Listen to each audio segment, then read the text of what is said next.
여러분, 요한계시록에 나오는 그러한 숫자 중에 오늘 아주 익숙하고 잘 아는 숫자가 나옵니다.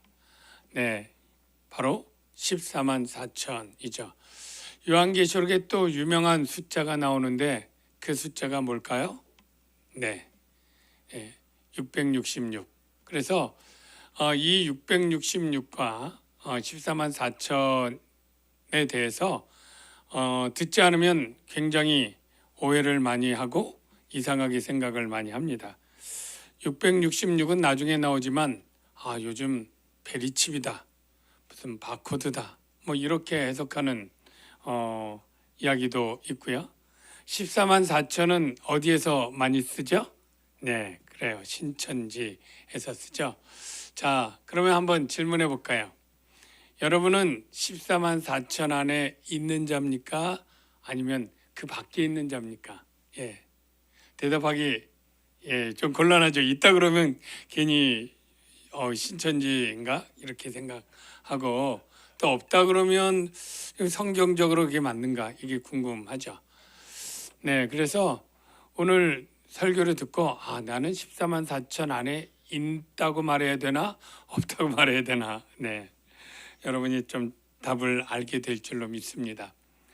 먼저 신천지에서 말하는 건 말도 안 되는 게 벌써 지금 14만 4천 명이 하나님께 속한 하나님의 구원받을 백성이다, 이런 주장으로 14만 4천 얘기하는데 왜 구원받을 사람은 다 한국에만 있습니까? 그것도 이상하고 이 시대에만 있다는 거 아니에요? 그럼 여태까지 예수님 시대나 그 전에 백성들은 어떻게 되는 겁니까? 조금만 생각해도 말이 안 되는데, 그래도 그 믿는 사람들이 너무 많고 요즘에는 뭐 14만 명이 넘었다, 뭐 그래서 다시 진짜 그 안에서도 섞어내야 되는 뭐 그런 이상한 이야기들이 돌고 있습니다. 어쨌든 그건 다 이단들의 말도 안 되는 숫자고 주장이고 여러분이 신경 쓰지 마시고요. 오늘 본문에서 요한이 말하는 14만 4천의 의미를 좀 바로 알아야 되겠는데요. 먼저 이 일 후에는 바로 그 전장에 여섯 인의 심판이 나왔죠. 여섯 인의 심판. 그러니까 심판이 있었다. 그리고 그 다음에 나온 얘기가 네 천사가 땅 네 모퉁이에 섰다. 왜 네 천사일까요? 네, 이 세상은 사각형이라고 그 당시에 생각을 했습니다. 평면이죠. 또 그것도. 그래서 네 천사가 땅 네 모퉁이에 딱 바둑판처럼 생각하면 이해가 쉬울 것 같아요. 바둑판이 있다면 이 끝에 딱 있을 때 그 네 모퉁이에 있으면서 전체를 포함하는 그런 위치에 있는 것이죠. 그러니까 네 천사가 네 모퉁이에 있다 그러면 땅 전체에 빠짐없이 그 천사가 커버하고 있는 거예요. 그런데 땅의 사방에 바람을 붙잡아 바람으로 하여금 땅에나 바다에나 각종 나무에 불지 못하게 하더라. 바람을 붙잡았다는 거예요. 바람을. 바람을 어떻게 잡을 수 있겠습니까? 자, 그러면 바람의 의미는 뭘까요? 뭐 바람 뭐 데이트 했을 때 상대방이 안 나오면 바람 맞는다, 뭐 그런 얘기도 있는데 뭐 그 정도가 아니고요. 이거는 바로 태풍과 같은 거죠. 심판의 바람, 심판. 우리가 뭐 정말 엄청난 속도의 바람이 불 때 막 다 건물이 무너지고 막 나무가 뽑히고 뭐 해일로 인해 배가 뒤집히고 그런 것들을 생각할 수 있잖아요. 바로 여기는 2절에 보면 바람의 의미가 나오죠. 땅과 바다를 해롭게 할 권세를 받은 네 천사. 그러니까 이 바람이 뭐냐면 땅과 바다를 해롭게 하는 바람이에요. 해롭게 하는 바람. 그러니까 태풍 이런 자연적인 바람보다도 영적인 의미에서 뭐냐면 환난과 고난을 줄 그러한 모든 것들이 이 바람, 심판의 바람 안에 담겨 있습니다. 여러분 이 심판의 바람을 생각할 때 여러분 마음에 조금 불안한 마음, 무서운 마음이 들 수 있겠어요. 그런데 안심하시기 바랍니다. 왜냐하면 이 바람은 땅의 사방의 바람을 붙잡아. 이거는 땅을 향해 부는 바람이에요. 자, 제가 전에 얘기했죠. 이 땅이라고 하는 건 그냥 땅이 아니고 사단에 속한 자들의 삶의 영역, 이걸 땅이라고 요한은 말하고 있어요. 그러면 저와 여러분은 땅에 속한 자들이 아니고 어디에 속했다고요? 하늘에. 그러니까 이 심판은 하나님의 진노와 어린 양의 진노는 바로 땅에 속한 자들의 삶, 그 삶에 속한 영역을 향해서 바람을 부는데, 근데 그러기 위해서 이 천사가 탁 나와서 이렇게 얘기를 하는 거예요. 그 바람을 잠깐 붙잡아라. 바람이 불지 못하도록. 예. 그래서 마치 바람을 막 불기 시작하려다가 딱 멈추고 있는 거예요. 자, 어떤 일이 있었습니까? 왜 불지 못하게 딱 멈추게 한 다음에 2절을 보니까요. 또 봄에 다른 천사가, 네 천사 외에 다른 천사가 살아계신 하나님의 인을 가지고 하나님의 도장을 갖고 온 천사가 있어요. 그리고 네 천사에게 잠깐 멈춰, 그렇게 얘기를 하고 도장을 가지고 해 돋는 데로부터 올라와서, 우리 하나님은 늘 성경에 보면 동쪽에서 올라옵니다. 성전이 그래서 동문으로 향해 있고 성전도 동쪽을 향해서 보고 있죠. 우리 예루살렘 성전도. 예. 하나님은 해 뜨는 데부터 그렇게 오게 돼 있는데, 살아계신 하나님의 도장을 가지고 해 돋는 데로부터 올라와서 그 네 천사를 향해서 큰 소리로 외칩니다. 뭐라고 외치는지 3절을 봅시다. 자, 3절을 보고 한번 읽어볼게요. 시작. 이르되 우리가 우리 하나님의 종들의 이마에 인치기까지 땅이나 바다나 나무들을 해하지 말라 하더라. 예. 여러분 그 도장, 몸에다 도장 받아본 적 있나요? 네. 제가 어렸을 때 운동회 했을 때 5명씩 막 뛰어가지고 딱 하면 1등, 2등, 3등 뭐 이런 거 찍어줬던 기억이 나요. 너무 많으니까 그거를 다 표시 못하니까 1등 한 애들 1등 도장 손에다 찍어주고. 다른 학교도 그랬나요? 네. 그런 거 하고, 또 숙제 잘해가면 참 잘했어요. 네, 도장. 근데 하나님도 도장을 찍는데 하나님 것 이렇게, 또는 예수님의 이름을 지저스 크라이스트든 뭐 여호와든 그런 도장을 가지고 와서 어디에다 찍었다고요? 이마에다. 네. 이마에 찍었어요. 그러니까 왜 이마에 찍었을까요? 왜 이마에? 예, 다른 데 찍으면 뭐 옷으로 가릴 수 있고, 이마는 뭐 가장 잘 보이니까 뭐 이렇게 생각할 수도 있고요. 또 하나는 이마가 머리인데 우리 몸을 대표하는 게 머리잖아요. 그러니까 머리에 찍었을까? 그렇게 그냥 추측을 해보는데, 가장 확실한 거는 바로 이게 구약 성경의 예언과 연결이 돼 있어요. 그러니까 구약 성경에도 바로 이마에 표식을 남겨라. 이게 에스겔 선지자에게 하나님이 이미 명령하실 때부터 하나님의 뜻이에요. 하나님이 도장 찍을 장소로 사람에게는 어디를 정해줬어요? 이마. 예. 자, 그걸 한번 확인해 볼게요.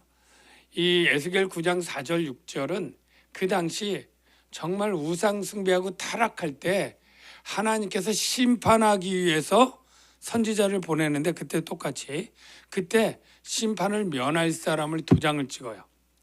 이르시되 이렇게 얘기를 합니다. 너는 예루살렘 성읍 중에 순행하여 그 가운데 행하는 모든 가증한 일로 인하여 가증한 일이 막 일어났어요.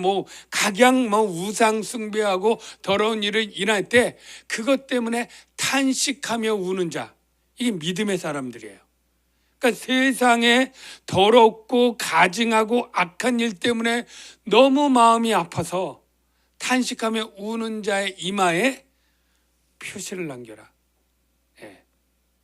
그리고 그 남은 자에게 이르시되 너희는 그 뒤를 쫓아 성읍 중에 순행하며, 이제 이마에 표시하지 않는 모든 사람들에게 어떻게 해야 하냐면 아껴보지도 말고 긍휼을 베푸지도 말고 쳐라, 죽이라는 거죠. 늙은 자, 젊은 자, 처녀, 어린아이까지 부녀들 다 죽이래. 이마에 표 있는 자에게는 가까이 말라. 이게 바로 구약의 이마의 표의 유래예요.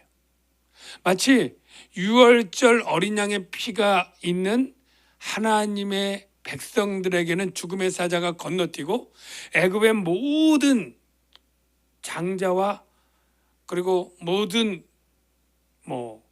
가축의 첫 새끼 종까지 다 죽이러 갈 때 문설주에 있는 어린 양의 피를 표식으로 해서 살려준 것처럼 여기에도 하나님이 명령하길 이마에 표식 있는 자 빼곤 다 죽여라, 이렇게 얘기를 했던 게 있어요.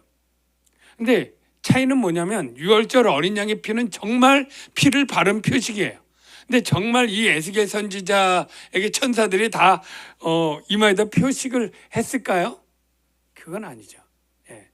그러나 하나님의 뜻으로 하나님의 백성들은 기가 막히게, 우리의 육체의 눈으로는 다르지만 그 백성들을 표한 것처럼 자기에게 속한 자들을 알고 그 죽음에서 면제시켜준다 라고 하는 그러한 보호의 약속이 담겨 있는데, 여기도 똑같은 거예요. 하나님의 종들의 이마에 인을 친다, 인친다. 그래서 좀 이따 나오면 이 14만 4천 명은 하나님의 입맞은 사람들이, 하나님의 입맞은 사람들. 그러니까 저와 여러분이 하나님의 인, 하나님이 내 거, 여러분이 여러분의 물건에 이름 써놓잖아요. 지금은 참 이름 안 써놓는데 그냥 헷갈리기 쉬울 때 학교 다닐 때 책 받으면 책에 이름 쓰죠. 체육복 사면 체육복에도 이름 쓰고 교복에도 이름이 붙어 있고, 그렇게 이름으로 내 거라고 하는 것, 옷이 다 똑같으면 내게 구분되어야 되잖아요. 책이 다 똑같은 교과서니까 훔쳐가지 않도록 내 거를 표시해 놔야 되잖아요. 그런 것처럼 우리가 다 똑같아 보여도 하나님은 내 것, 그리고 하나님의 이름에 도장을 찍는다는 거예요. 왜? 뭐 하려고요? 아까 이 하나님의 진노의 무서운 바람을 피할 자들을 이미 솎아내고 구분해 놓기 위해서. 이 14만 4천 명은 14장에 가면 좀 더 자세히 나오기 때문에 그때 조금 부연 설명을 하는데, 그래도 간단하게 1절에 이렇게 돼 있어요. 내가 보니 어린 양이 시온산에 섰고 그와 함께 14만 4천이 서 있는데, 그러니까 14만 4천 명은 어린 양과 함께 있는 자들이에요. 그러니까 저와 여러분이 어린 양 대신 예수 그리스도와 동행하는 자들 맞습니까? 그러면 여러분은 14만 4천 명 안에 있는 자들이라고 할 수 있습니까? 대답 좀 하세요. 있습니까? 그래요. 그러니까 신천지에서 말하는 14만 4천 명은 아니고, 요한이 말하는 14만 4천 명, 성경이 말하는 14만 4천 명 안에 우리가 있는 거예요. 그런데 이 14만 4천 명 그들의 이마에는 어린 양의 이름과 아버지의 이름을 쓴 것이 있더라. 그러면 여러분 이마에 뭐 있나요? 그 오맨인가 하는 옛날 그 영화에 보면 정말 이렇게 머리를 그 주인 여러분이 본 사람도 있고 안 본 사람도 있는데 그 영화에는 정말 이렇게 그 사단의 어떤 유전인자를 갖고 사단으로 하여간 나온 그런 어린애가 있었어요 막. 근데 그 나중에 머리를 이렇게 보니까 666이 정말 새겨져 있었어요. 예. 그러면 우리도 안 보이지만 어디 자세히 보면 여기 여호와든 뭐 예수든 그라 있나요? 예, 아니잖아요. 뭘까요? 그 다음에 고린도후서 1장 12절에 보니까 이렇게 돼 있죠. 그가 또한 우리에게 인치시고, 여기도 또 인치셨는데 보증으로 우리 마음에 성령을 주셨느니라. 여기 힌트가 있는 거예요. 바로 성령으로 인치시는 거예요. 성령으로. 안 보이죠? 에베소서 1장 13절 너희도 진리의 말씀 곧 구원의 복음을 듣고 그 안에서 또한 믿는 자들에게 성령으로 인치심을 받았느니라. 그러니까 저는 이해하기 쉽게 우리에게 하나님께서 심판에 면할 자들, 바람 맞지 않을 자들, 무시무시한 진노의 심판을 받지 않을 자들, 내 걸로 보호하는 자들에게 인치겠다, 이마에 인치겠다. 그게 실제적으로 나타나는 것은 바로 믿는 자들을 주신 성령이다. 성령. 여러분이 예수 그리스도와 복음의 진리를 믿으시나요? 그러면 여러분은 성령을 받은 입맞은 자들이고 14만 4천 명 안에 있는 자들이다. 자, 정리가 되셨나요? 네. 이 14만 4천 명을 향해서 하나님은 내 것이다 이렇게 말하면서 내 것이다 라고 말하면서 뭘 약속하느냐? 바로 돌봄, 보호, 구원 이런 것들을 약속하시죠. 이사야 43장 1절 2절은 야곱과 이스라엘에 대해서 내가 너를 어떻게 하겠다 하는 내용이 나오는데 야곱과 이스라엘은 바로 구약의 하나님의 백성이면서 바로 믿는 자들을 상징하는 표현이죠. 야곱아 너를 창조하시니가 지금 말씀하시느냐. 유명한 말씀이죠. 이스라엘아 너를 지으시니가 말씀하시느냐. 동의어죠 거의. 내가 너를 구속하였고 내가 너를 지명하여 불렀나니 너는 내 것이라. 여호와의 이름이 새겨진 내 것. 이제 내가 너를 어떻게 해요? 내 것이니까. 내가 물 가운데로 지날 때 내가 함께 할 것이라. 강을 건널 때 물이 너를 침몰하지 못할 것이며 네가 불 가운데로 지날 때에도 타지도 아니할 것이요 불꽃이 너를 사르지도 못하리니. 이 말은 뭐예요?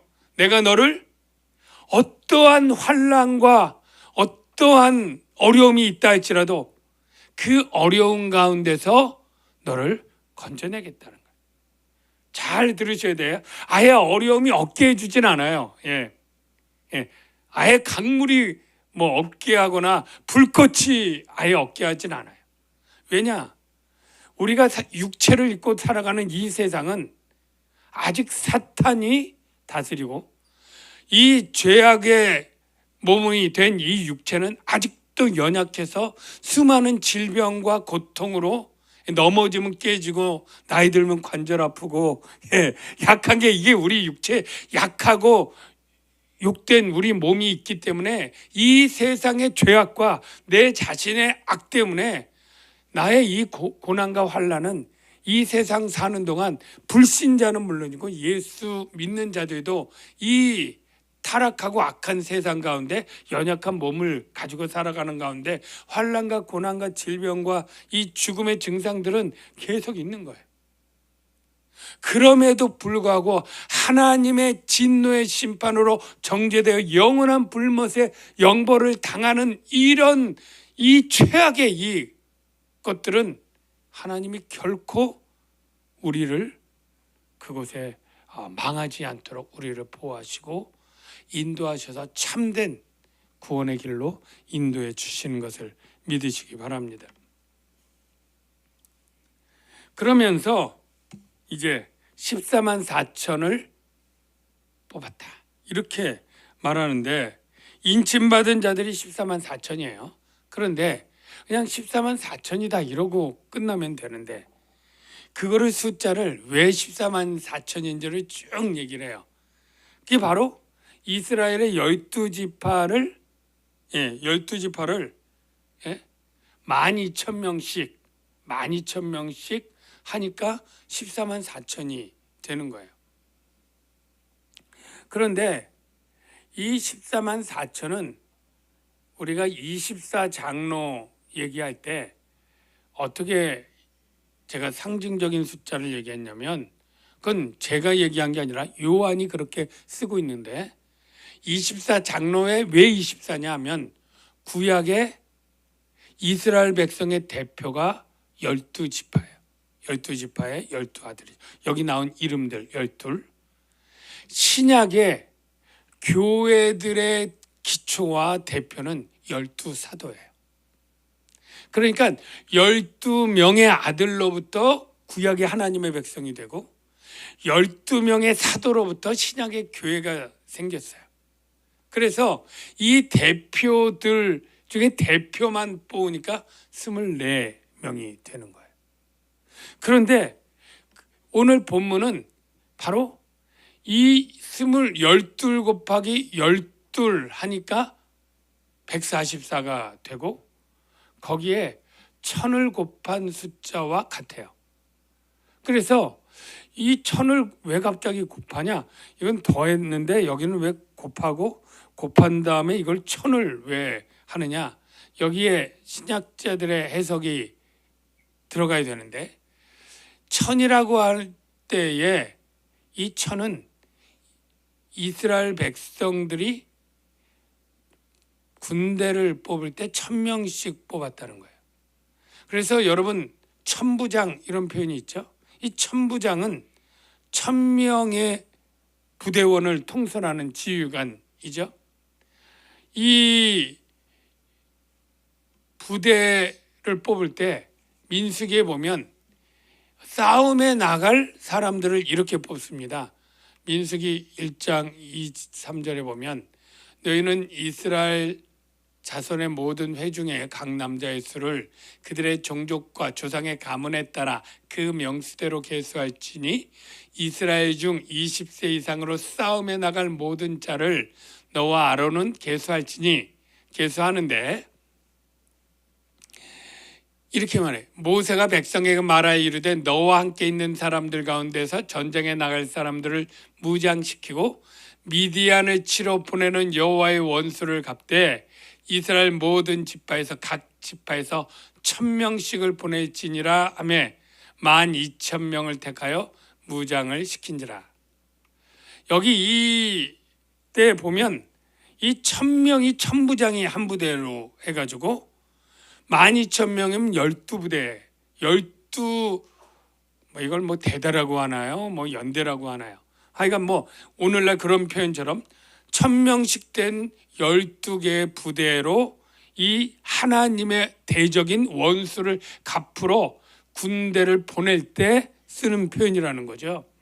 그래서 요한은 실제 14만 4천 명이 아니라 구약의 백성 중에 하나님의 원수를 싸울 자들로 표현된 그 군대들, 신약의 또 12교회의 그 군대들 합쳐서 14만 4천 명은 예수를 믿어 정결케 된 구원받은 백성인 동시에 이들은 하나님을 대신해서 원수와 싸울 그리스도의 군사로 부름받은 사람들. 이게 그리스도인의 정체성이라는 거예요.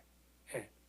저와 여러분은 14만 4천 명이다 라고 할 때 뭘 의미하냐면 나는 구원받았구나 를 생각하면서 동시에 나는 하나님의 나라의 군사로 사단과 원수와 싸워야 될 사명을 부름받은 자구나. 이거를 같이 의미를 여기다 집어넣은 거예요. 그래서 신약에 보면 예수 믿는 그리스도인들을 다 군사라고 표현한 말씀들이 여러 구절이 있습니다. 특히 에베소서에 보면 우리의 씨름은 혈과 육을 상대하는 것이 아니요 통치자들, 권세자들, 이 어둠의 세상 주관자들, 다 이게 사단의 세력들이에요. 여기 통치자들, 권세자들, 이게 다 악한 영들을 표현하는 단어들이에요. 이 세상의 통치자들 얘기하는 게 아니에요. 이게 하늘에 있는 주관자들, 같은 뜻이에요. 통치자, 권세자, 하늘에 있는 악한 영들이 다 싸그리 한 뭉태기로 지금 우리가 싸울 대상들이고요. 디모데 후서에 너는 그리스도 예수의 좋은 병사로 나와 함께 고난을 받으라. 그리고 바울 자신을 향해 나는 선한 싸움을 싸우고 나의 달려갈 길을 마치고 믿음을 지켰다. 이게 다 뭐예요? 내가 영적 싸움을 싸우는 군사였고, 디모데 너도 군사고, 예. 그리고 그리스도인들 모두 영적 싸움을 싸워야 될 군사다. 이 얘기를 하고 있는 것이죠. 예. 그러면 우리의 싸울 무기는 무엇이겠습니까? 우리의 싸울 무기. 에베소서에 보면 그 무기들이 여러 가지 있는데 그 무기들 가운데 제일 먼저 나오는 게 주 안에서 강건하여지고, 이런 표현이 있습니다. 바로 이 말은 우리의 싸울 무기의 최고는 바로 주님이라는 것이죠. 주님의 능력, 성령의 능력이 되는 것이고요. 이 악한 영들의 싸움은 한마디로 악한 영들이랑 우리가 실제 뭐 어떻게 싸운다는 거예요. 악한 영들이 세상 가운데 통치하고 있는 것은 그의 사상들이죠. 이 세상 풍조를 불순종의 영이 지배하고 세상의 악한 사상들, 즉 황제, 이 당시로 따지면 황제는 하나님이다. 예. 예수가 신이 아니라 가이사가 신이다. 뭐 이러한 불신 풍조와 사상들, 여기에 영적 싸움이 있는 것이죠. 그래서 우리의 싸우는 무기는 하나님의 능력이고, 그 다음에 싸움의 대상은 모든 이론을 무너뜨리며 하나님을 아는 것을 대적하여 높아진 것을 다 무너뜨리고 모든 생각을 사로잡아 그리스도에게 복종되게 하니, 여러분 지금도 얼마나 믿지 않는 자들은 창조론을 부정하며 진화론이 옳다고 하고, 성경은 비과학적이고 정말로 무지한 사람들이 믿는 것이고, 오히려 조금 나은 사람들은 모든 종교가 다 나름대로 구원의 길이 있다는 것을 주장하고, 뭐 이런 식으로 반성경적이고 비성경적인 수많은 생각들이, 사상들이 사람들을 지배하고 그에 따라 살도록 할 때, 우리 복음의 진리를 가진 우리가 그 진리를 가지고 다른 사람들의 그러한 사상과 생각들을 무너뜨리면서 이 세상 가운데 하나님 나라를 만들어가는 사명이 우리에게 있다. 이 갈렙인 여호수아와 전쟁을 할 때 이 산지를 내게 주소서, 뭐 이렇게 얘기를 하잖아요. 그럴 때 우리는 우리가 어디 선교를 가야 되나 보다, 아니면 어디 올 여름에 전도 여행을 가서 열심히 전도해야 되나 보다, 이렇게 적용하는 것도 틀리진 않지만, 우리 그리스도인들은 모두가 싸워야 된다면 지금 내 직장에서, 내 가정에서, 내 학교에서 믿지 않는 자들의 그 사상적인 불신앙과 우리는 싸워서 그들에게 복음의 진리를 선포하고 증거하면서, 이게 바로 하나님 나라를 내 삶에서 확장하고 정복해 나가면서 만들어야 될 그런 의미라고 볼 수 있죠. 그래서 저와 여러분 오늘 14만 4천 명 안에 있고 바로 구원받은 자며, 그리고 영적인 싸움을 싸워야 될 군사라는 의미 깨닫고 사시길 바랍니다. 이 시간에 우리 찬양하는데 제가 마지막에 말한 것처럼 이 산지를 내게 주소서 부를 때 어디 이스라엘로 가는 게 아니고 또 어디 선교지로 가는 게 아니라 내 삶의 현장에서 불신 세상 사람들의 그 사상 가운데 그리스도의 복음의 진리를 가지고 주의 능력으로 내가 그 전파하면서 살아가는 삶을 살아야 된다라는 것을 또 생각하면서 이 찬양을 부르면 좋겠습니다.